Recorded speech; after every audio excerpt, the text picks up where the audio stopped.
Yeah, yeah, yeah, yeah. Look. Never switch on the homies in the day ones. They didn't wanna open doors, so we made some. Take a bow on these haters like I'm Trey Young. That direct deposit hitting like a bass drum. Incoming, coming, keep it incoming, coming, keep it incoming. Never switch on the niggas that I came up with. No new friends with the same old clique. Couple old homies went and stabbed me. Yeah. My fault. You know, man, I never get used to that. I'm here again with an independent hustle studio, and let's go more into it, bro. What is an independent hustle recording studio? Okay, so basically, by the way, thanks for having me. Independent Hustle Recording Studio. I'm located over in Germantown, Philadelphia. I'm kind of like an intimate, hybrid, analog, digital recording studio. The 2 rooms, I got a mix room and a tracking room.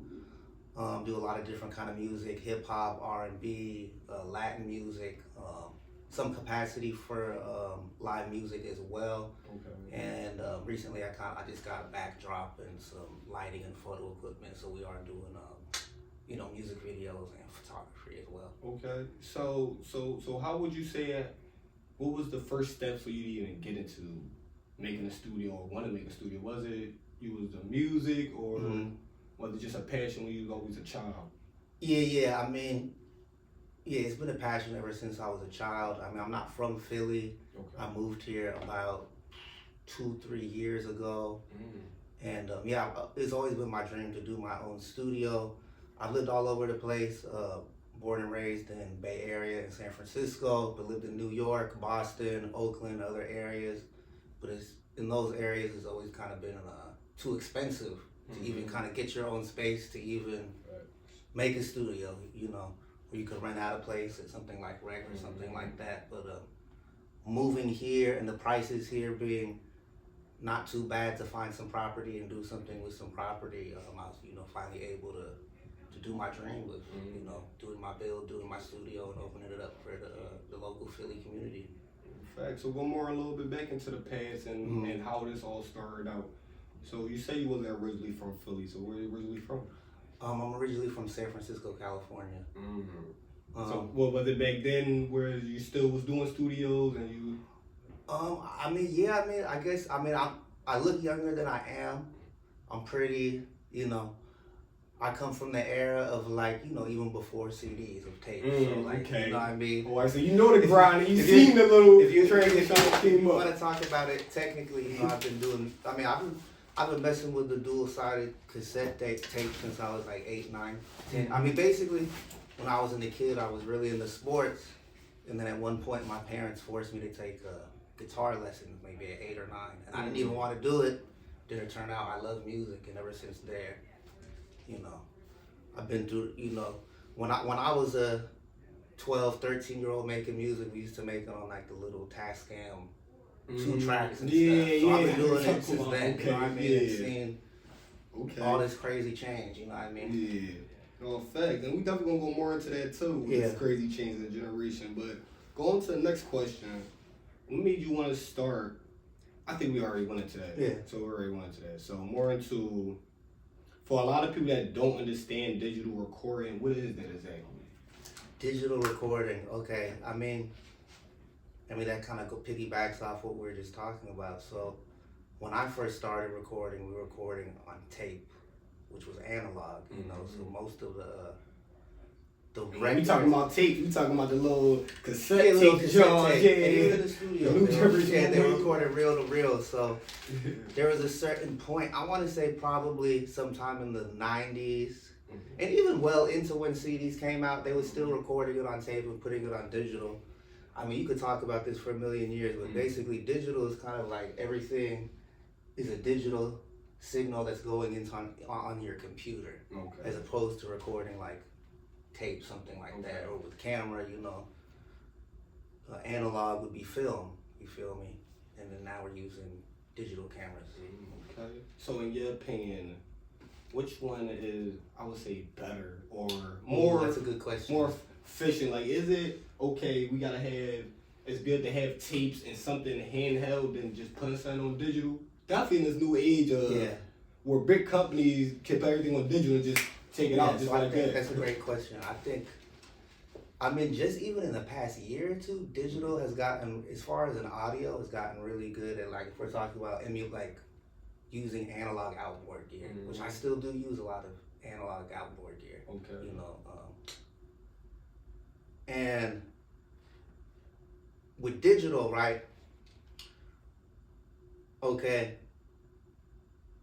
It's gotten my bad. Pause. It's gotten really good at emulating the analog, almost to the point where the average consumer doesn't really notice. I still think at the end of the day, analog sounds better, and it's kind of the one thing I think in digital, if we're talking like audio nerd stuff, I think they've nailed down stuff from like 500-600 on hertz up. They've been able to pretty much emulate pretty well on the digital scale, you know, when they're emulating all the classics, but it's still, the bass is not there yet, and the warmth to me is not there yet, and plus analog is quicker. Like, you could get there in digital to where you're gonna get an analog, but it might take you an hour. For me, the trick I use personally is when I'm tracking vocals, for example, I got a whole different chain of analog stuff that I'm hitting the vocal with before it even hits my digital recording interface. So I probably got about 2 equalizers, a compressor, this Empirical Labs Duressor, it's like this de-esser, some tape emulation so that I can kind of get a good take on the get-go. It's gonna sound really good to the artist. They sound really confident as they're hearing it, so their performance is better. And then I'll save a good hour on the back end mixing just by having that good vocal up front, you know. So how important is sound in music? In what aspect of sound do you mean? So an aspect of a local rapper just recording and just getting a mic, not even using soundproofing type techniques, and just going in there and recording, versus Lil Durk or high-end rapper using all the expensive equipment in the world. So like the debate of what's better, you know? I mean, there's just because you have a lot of good equipment, does that mean anything? Yeah, does that mean anything so much with the sound? Or those sounds just really definitely not. I mean, at the end of the day, you have to be good. You know what I mean? Like, some people that come to the studio will be like, hey, make me sound like who? Let's say, make me sound like Mariah Carey. Yeah. But you're no Mariah Carey, you feel me? So there's nothing you could do with your technical expertise or equipment to really get you to that Mariah Carey level. You feel me? And you even look at like most of, look at all, even back to the blues musicians. And most musicians that was the most prolific artists in American history, they was using the crappiest of gear ever, you feel me? Because they didn't got no money. So it really has to do with what more how you work with what you got. If your shit is trash or not. If you're good, if your music is good and it connects at the end of the day, it really does it. I mean, it's almost like an added bonus, you feel me? Or if you need it to conform within a certain criteria for it to be marketed or whatever. But, we live in an era where fortunately you could, you could make stuff and distribute it yourself and do it however you want to do it. All by yourself, bro. Yep. And that's crazy. Hold on 1 second. Let me see if this still recording.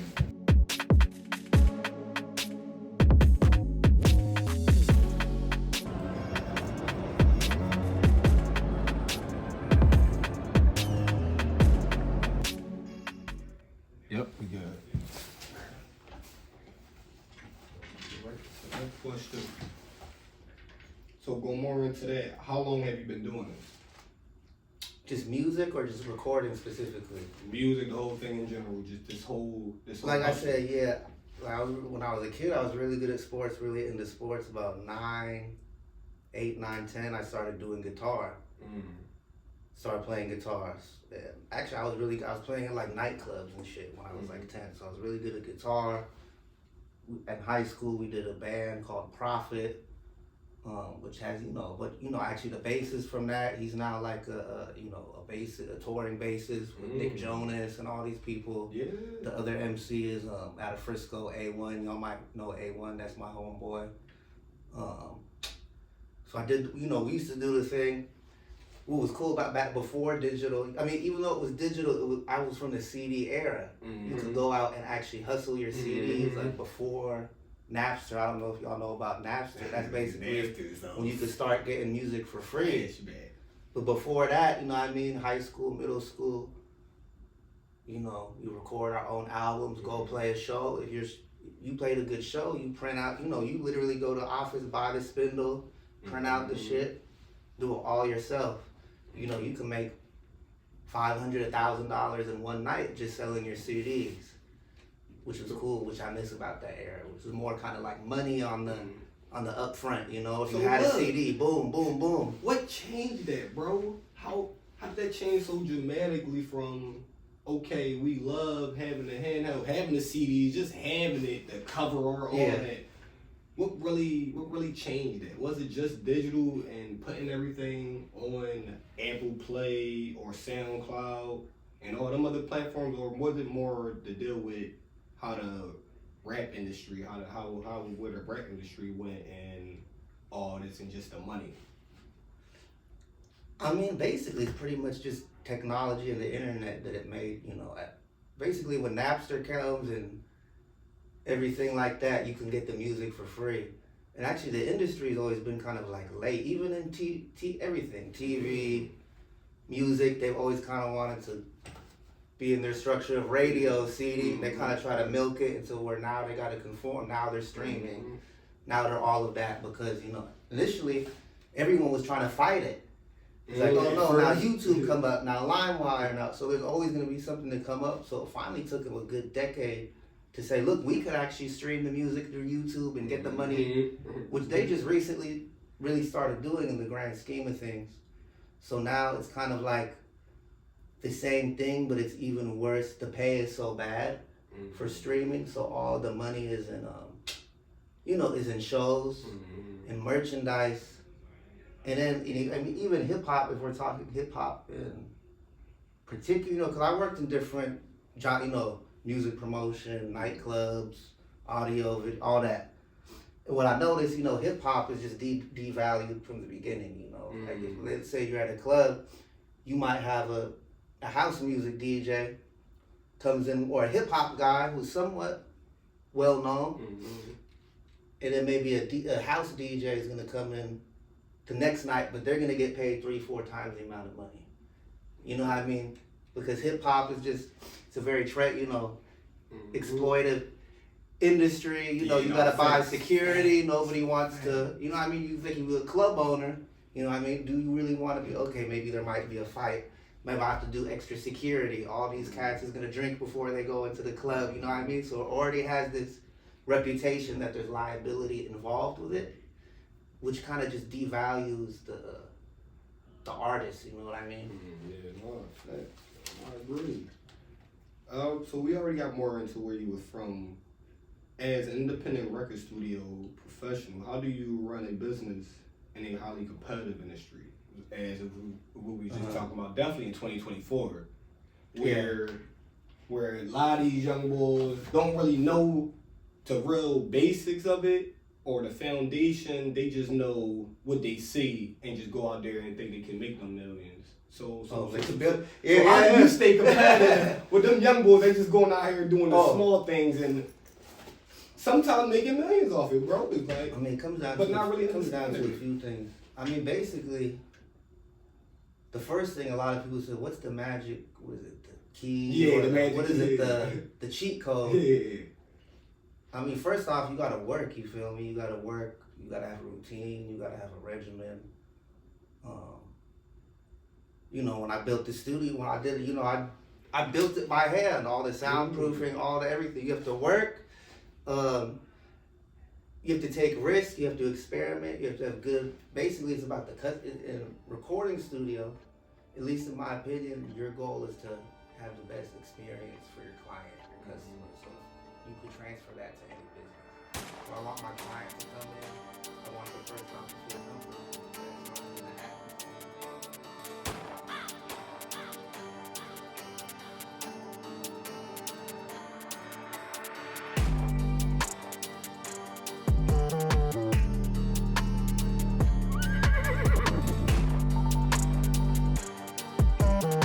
It's crazy because when I was coming up there, like I said, it was totally. I'll say this: in a sense, it was easier back then, but also, you feel me, making sure there's water, adapting to their style. You know, some people punch in takes, some people do full takes. You feel me? They do the whole verse. And it's not my job to say you need to do it this way or that way, unless they're asking me for that guidance. Mm-hmm. My job is to make them the client feel as comfortable as possible, so I can get the best performance out of them. You feel me? So what are some ways that you go about that you can teach other little studios or people that's out here that want to learn and trying to take that leap up? And that's probably one thing that I can't get right. I can do all the mixing and all that. It's just something. Oh, you can do all the technical stuff.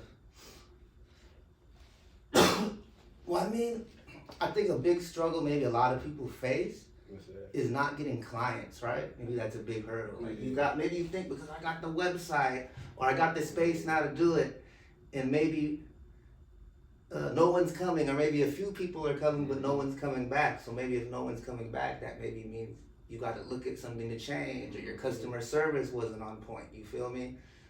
You didn't adapt to them. But like I said, you need to focus on marketing. So I think in whatever business you're starting up, you could be starting up a studio, a HVAC company, whatever, Rec Philly. You feel me? You gotta have good marketing. So you gotta figure out different techniques to get people to come in your studio. There's multiple different ways, and I can't tell you. I mean, it's changing, because back in the days, it used to be flyers. It used to be, I used to do music marketing with major labels. It was all about hitting the streets, just flyering the town. Which, actually, I haven't even had to, since we're in the digital era, I actually haven't had to make a single flyer or print nothing to get client. It's just different ways of using the internet, of bringing people in, you know what I mean? And then it kind of snowballs, No, fact. So, on the next question, as we just talking about, in the age of technology and how it's basically taking over the world, bro, and definitely with this music production, how in some ways that you still keep up and try and keep up with these new technologies, these new tools, and even AI, even with this AI chat, when people could just go to AI to mix things and mix your man. Yeah. So, I like AI. I'm not someone who's against AI, because AI is kind of like, you're generating an idea. I mean, you're prompting maybe some text usually in most cases, right? So it's text-based. You're creating the text, or you're providing the speech, or whatever it is. Then what about the my phone to cut you off. Then what about the AI that can basically take somebody's voice, bro, and make a whole rap with I heard that. Whole album. How you feel about that? I mean, that's cool. I mean, I heard that the other day. I think I heard the Tupac one, and it was cool. I mean, it just sounded exactly like Tupac. Yeah. You know what I mean? But back to where I was bringing it, you're still gonna have to, at least with me and music and art, what excites me is like some shit I've never heard before, and all of a sudden, like, what the fuck? Yeah. What is that? Man, that's crazy. The person that's gonna be using the AI is still gonna have to because everybody's gonna be typing in the same prompt to AI. You feel me? And they're gonna be getting the same results. Or everybody's gonna be using the free AI. They're all gonna be getting, so you're gonna still have, it's gonna be the same structure. You're still gonna have to have the money, but you're still gonna have to have the creativity and the taste, really, because it's all subjective. Hey, look. Labels blowing up my line and got me missing calls. Told her you ain't gotta hit me till you licking. Feel like ZVF, baby, I be cooler than the mink weather. Make a Coke bottle, give me brain till I think better. Back up on my again, hanging out with Benjamin. Franklin got me stanking in the Lincoln, talking dividends. Look at what we did again. Brought the water dipping in. Down in Texas on them elbows where your digits been. All these Because you'll master the prompts. You'll be making the creative stuff that no one else has thought of. And because of the technology, it really is stuff that no one's ever conceived of before on the artistic realm, which I really like. Yeah, bro, Yeah, bro, you can always use it, and then you can always edit it too. You feel me? You could take it, and then you could cut it up and tweak it and do. So it's just a tool, man. So you won't see somebody as like they cheating or skipping steps using AI and when they like that's just part of their grind, Because part of they their can create AI trash. If it's AI trash, like everybody else is AI trash, but if you really figured out how to use this tool that everyone's, and you express yourself in a unique way that I've never seen before, then now the great thing about, like, for example, back, you really used to have money to do stuff. Yeah. Now anybody in the world could get on a phone and do it, and if they're smart enough and creative enough, they could use their creativity to do something interesting and bring money, which is good. It equalizes the whole globe in a sense. No facts. So what would you accept it as a new rapper? You accept the AI as a new rapper. Somebody came out and like this new rapper, Lil Toodaloo. I mean, if it was dope, if it was really some fire stuff that I'd never heard before, sure. Fact. Look, I might do the same thing, bro. Look. But at the same time, we haven't really heard that yet to that point. Beyond like maybe some people try to do some like randomized. I won't even know what would be the next leap for something like that, but like, look, I see it. I can see it happening, bro. I can see it happening. Because what I'm seeing now is just like it's not really that interesting. Like I heard the Tupac album, and it was dope, but it sounded exactly like Tupac. So maybe if somebody had make an AI album with Tupac and some other, and all got the original, like a cumbia artist or something, and do that. Now that would be dope because that comes from the idea. You feel me? And you still have to have the AI can't just what I mean. Make something out of nothing. The AI is not. I mean, maybe it'll get to the point you just look at it and then it just reads your mind and creates. But the mind still has to be superior, no matter what, even if it gets to that point. You know? Yeah, fact. So how do you keep up with creativity and basically supporting it? Wait, hold up, let me skip that.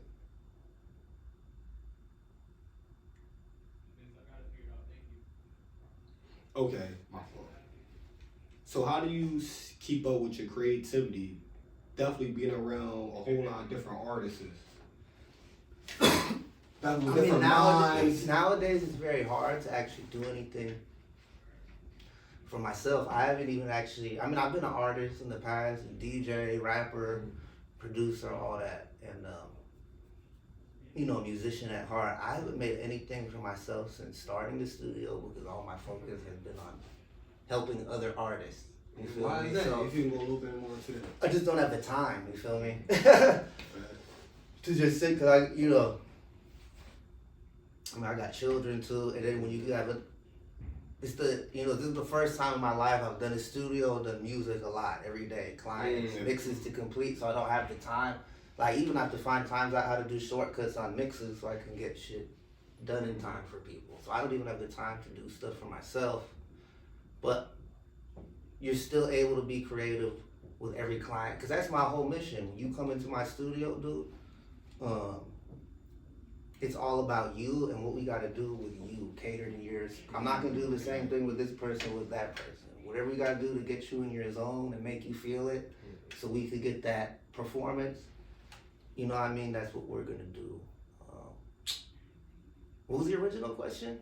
The original question was basically, how do you keep up your creativity with different artists? So just collab. It's always good because I'm not really the type of, unless you specifically ask me that you want guidance and you want my opinion, I'm not going to be telling you to do it this way or that way. Right? I'm just going to make sure you're comfortable.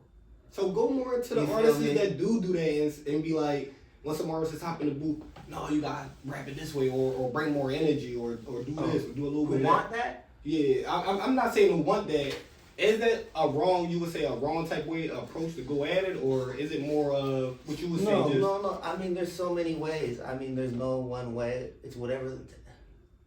I mean, I have some clients,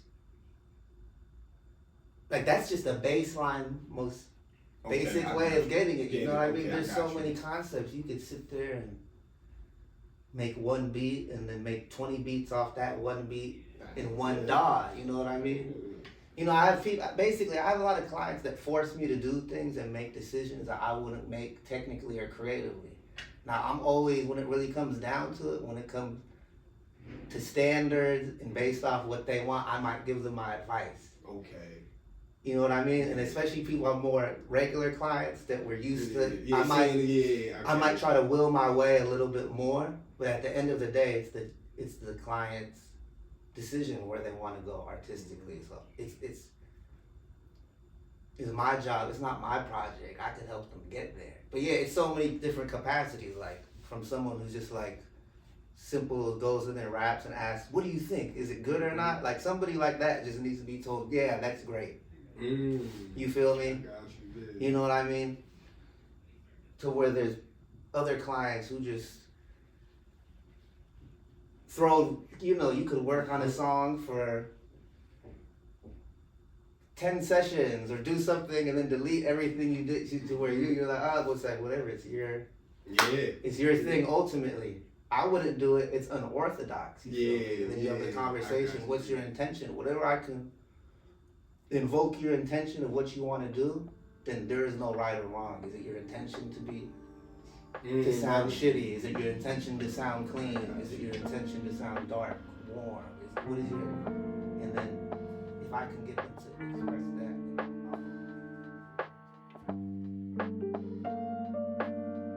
that. Hey, look. Labels blowing up my line and got me missing calls. Told her you ain't gotta hit me till you licking. Feel like Xavier, baby, I be cooler than the mink weather. Make a Coke bottle, give me brain till I think better. Back up on my again, hanging out with Benjamin. Franklin got me stankin' in the Lincoln, talking dividends. Look at what we did again. Brought the water dipping in. Down in Texas on them elbows where your digits been. All these I can smell it through the audio. Lapping everybody got me working on my cardio. Party over daddy home, creeping out the caddy comb. Straight from underground, I got these Maddie on. I've been kick pushing on my grind since the pro skate. I don't do a figure that I'm pro hate. Chilling in the cut like a scab, ready to peel. You ain't gotta like it, I promise you gotta deal with us. Used to be friendly, I'm off that and I'm on business. All I've been seeing is flawed jewelry and fake digits. So when I tell them I'm the coldest, it ain't superstition. Every time you see me, you gon' find me in a new position. You mean?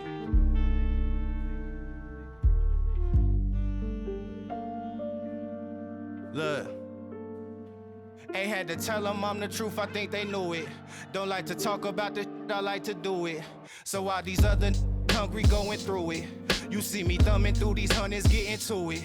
Ain't had to tell them I'm the truth, I think they knew it. Don't like to talk about that shit, I like to do it. So while these other hungry going through it, you see me thumbing through these hundreds, getting to it.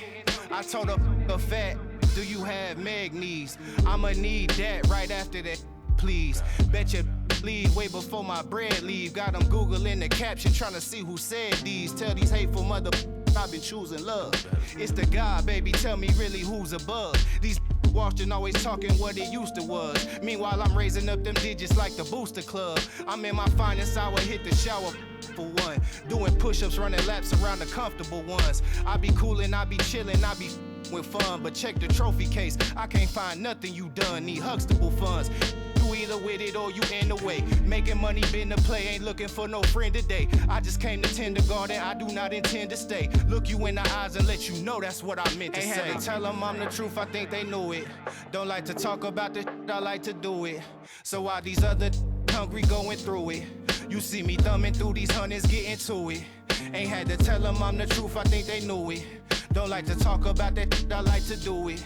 So while these other hungry going through it, you see me thumbing through these hundreds, getting to it.